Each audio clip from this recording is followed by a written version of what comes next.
Okay, dear students, now we will discuss the property number 1, which is about reflection of the water waves.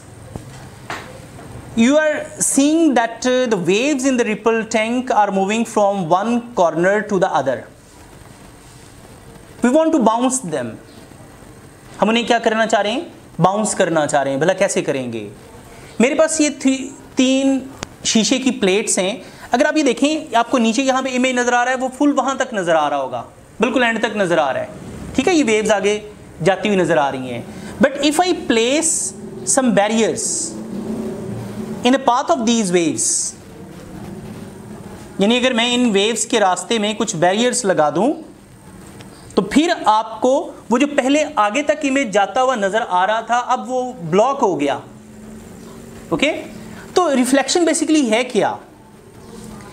When water waves moving from one medium strike the surface of the other medium, they bounce back in the first medium.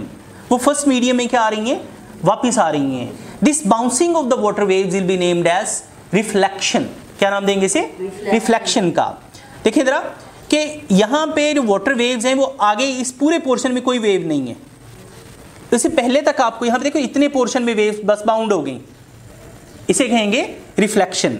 अगर मैं इन barriers को थोड़ा सा तिरछा कर दूं, यानी फर्ज करें कि ये मेरे पास एक बैरियर है, इसको मैंने ऐसे थोड़ा तिरछा कर दिया, तो जब वो इस बैरियर से टकराएंगी तो वो एक ख़ास एंगल पे मुड़ जाएंगी.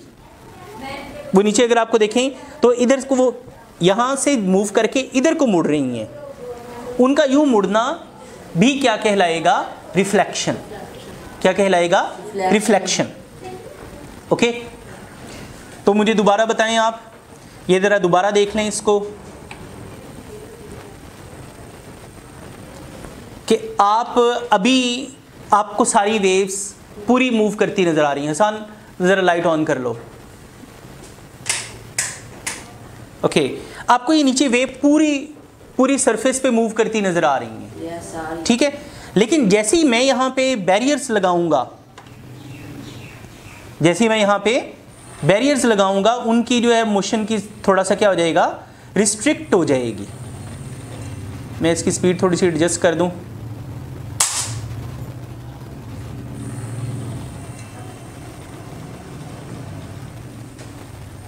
ओके, ये देखें, ये मैंने इसको यहाँ पे ब्लॉक कर दिया. तो जैसे जैसे मैं इसको आगे करता जाऊंगा इन सारे बैरियर्स को, वो वेव्स उतना ही पीछे आती जाएंगी. इधर देख लें, वो नीचे बिल्कुल बाउंड होगी एक ख़ास पोर्शन पे. जैसे ही मैं इनको आगे लेता जाऊंगा, वो वेव भी आगे आगे बढ़ती जाएंगी. इसका मतलब ये हुआ कि जैसे ही वो दूसरी सरफेस से स्ट्राइक करेंगी, वो बाउंस होके पहले वाले पोर्शन में वापस आ जाएंगी.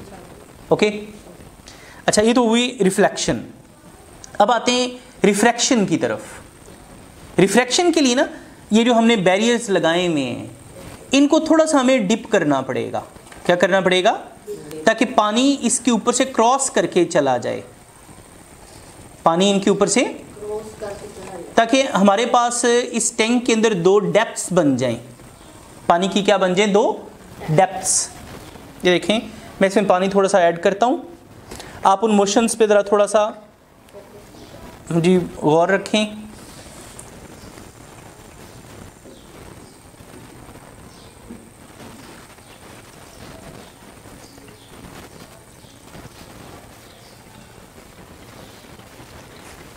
आपको नज़र आ गया?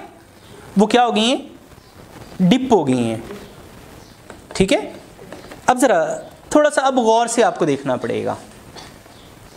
यहाँ देखें कि इस पोर्शन में जो आपको वेव्स नज़र आ रही हैं, ब्राइट स्पॉट और दूसरे स्पॉट में गैप थोड़ा सा ज़्यादा है, लेकिन यहाँ पे क्या हो गया है?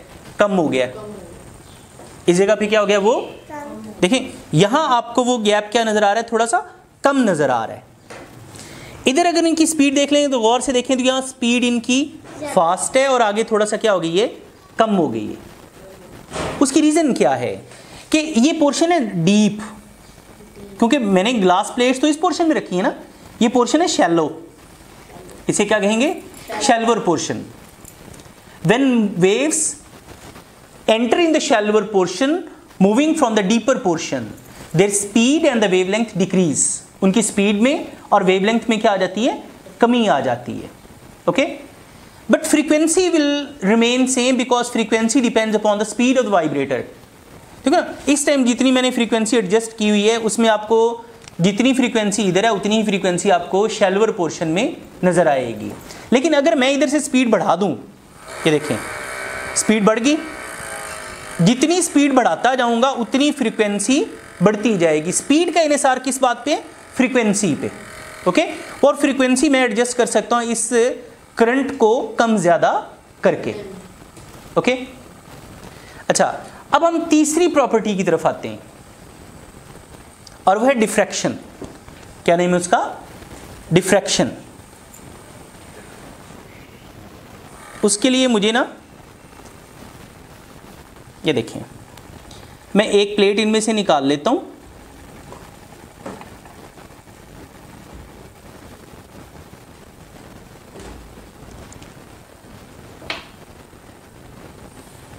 और इनको थोड़ा सा पास कर देता हूं ताकि ये जो इन्हें बोलते हैं ऑब्स्टेकल्स, क्या बोलते हैं, ऑब्स्टेकल्स, इनको पूरा मतलब पानी को ब्लॉक करने के लिए मैं इनके ऊपर एक और प्लेट रख देता हूं ताकि पानी टोटली क्या हो जाए, इनमें से ब्लॉक हो जाए, यानी इनको ऊपर से क्रॉस करके ना जा पाए। ठीक है, अच्छा अब देखें, जब वेव्स मूव करती हुई, यानी इन्हें प्लेन वेव्स कहते हैं, इन्हें क्या बोलते हैं, प्लेन वेव्स, जब इन ऑब्स्टेकल के कॉर्नर्स के साथ टकराएंगी तो ये नीचे से आपको जो है वो थोड़ा सा गोल, यानी इस पोर्शन से क्या होती जा रही है, थोड़ी सी गोल नजर आ रही हैं। ठीक है, हल्का सा बेंड होती हुई फील हो रही हैं। तो वेव्स का किसी बैरियर से टकरा के थोड़ा सा बेंड हो जाना डिफ्रैक्शन कहलाता है। क्या कहलाता है, डिफ्रैक्शन। देखिए ना, इस पोर्शन में आपको हल्का सा बेंडिंग फील हो रही है। मैं अगर इस ये वाला पोर्शन है स्लिट साइज, इसे कहते हैं स्लिट साइज।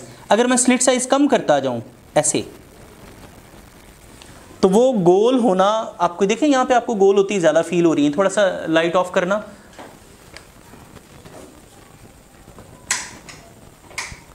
अच्छा ये देखिए इधर आपको इस पोर्शन में ये थोड़ी सी सर्कुलर फील हो रही हैं, इधर से ब्लॉक हो चुकी हैं और इस पोर्शन में से फ्लो करती हुई नजर आ रही हैं।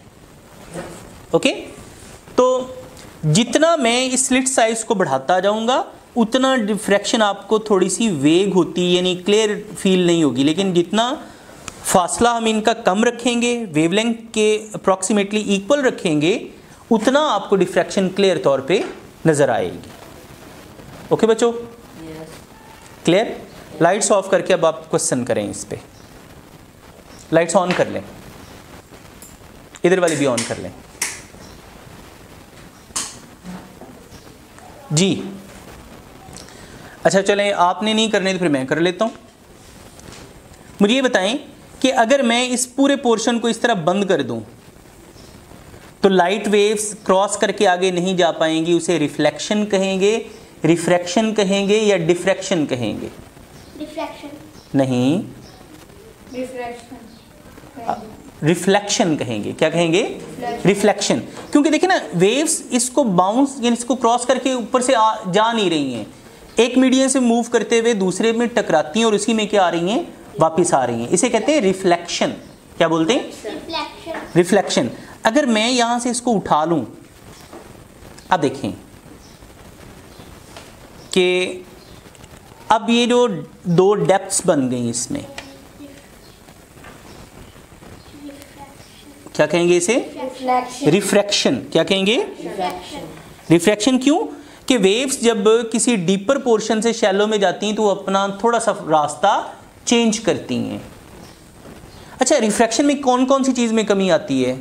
स्पीड में, वेवलेंथ में या फ्रीक्वेंसी में? स्पीड में कमी आती है और दूसरे नंबर पे वेवलेंथ में कमी आती है। फ्रीक्वेंसी क्यों चेंज नहीं होती? क्योंकि फ्रीक्वेंसी का इन्हिसार किस बात पे? इस वाइब्रेटर मोटर की स्पीड पे। ठीक है। अच्छा, अब बताएं कि अगर मैं दरमियान से एक प्लेट उठा लेता हूं और इसके बाद इसके ऊपर कुछ और प्लेट्स एडजस्ट करके डिफ्रैक्शन। इसे क्या बोलेंगे? डिफ्रैक्शन। माशाल्लाह, गुड। अब आपको पता चल गया है।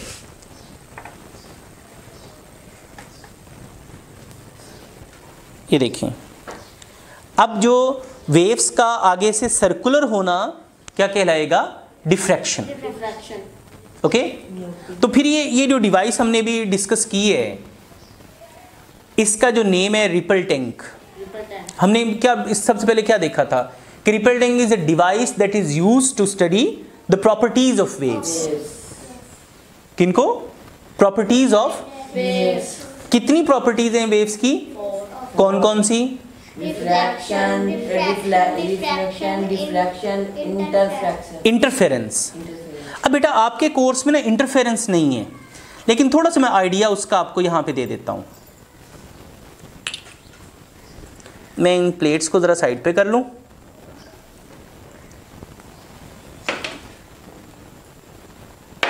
अच्छा,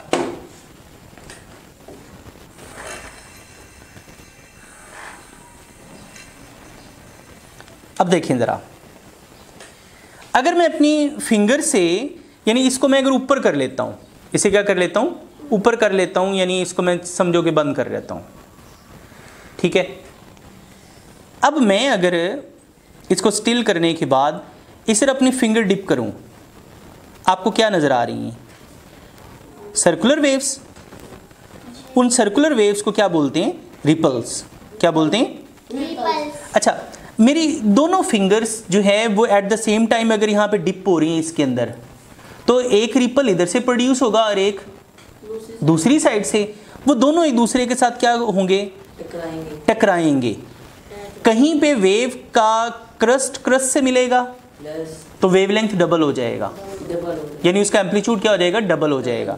अगर क्रस्ट ट्रफ से मिलेगा तो वेव डेड हो जाएगी। इसलिए जो इंटरफेरेंस भला क्या होता है, उसकी दो टाइप्स हैं। एक है कंस्ट्रक्टिव इंटरफेरेंस, दूसरा है डिस्ट्रक्टिव इंटरफेरेंस। एक क्या? कंस्ट्रक्टिव, दूसरा डिस्ट्रक्टिव। कंस्ट्रक्टिव कब होता है? यानी अगर एक वेव का क्रस्ट दूसरी वेव के क्रस्ट के साथ मिल जाए, the resultant wave will have the double amplitude. Resultant wave का जो एम्पलीट्यूड क्या हो जाएगा? डबल हो जाएगा। ओके, उसको कहेंगे constructive. Okay, but when the crust of one wave mixes with the trough of the other one, एक का क्रस्ट दूसरी के ट्रफ से मिलता है, तो फिर उस टाइम जो एक का उभार दूसरे का पिचकाव एक दूसरे को न्यूट्रल कर देते हैं। उस केस में जो न्यूट्रल होने का जो सिस्टम है उसे हम क्या कहेंगे? Destructive interference. ओके, इंटरफेरेंस का बेसिक मतलब तो मुदाखलत है ना। क्या है? मुदाखलत। तो इधर भी मुदाखलत ही हो रही कि एक वेव, ये देखो ना, इधर से भी रिपल इधर से भी रिपल, दोनों एक दूसरे को क्या कर रहे हैं? डिस्टर्ब कर रहे हैं। इस डिस्टर्बेंस को क्या कहेंगे? इंटरफेरेंस। यानी एक दूसरे के रास्ते में आ रहे हैं। Okay, clear? लो जी बेटा जी, ये आपका रिपल टैंक का जो पोर्शन है वो हुआ wind. Okay, thank you very much आप सबका इधर आने का, और बेटा आप सबके देखने का शुक्रिया।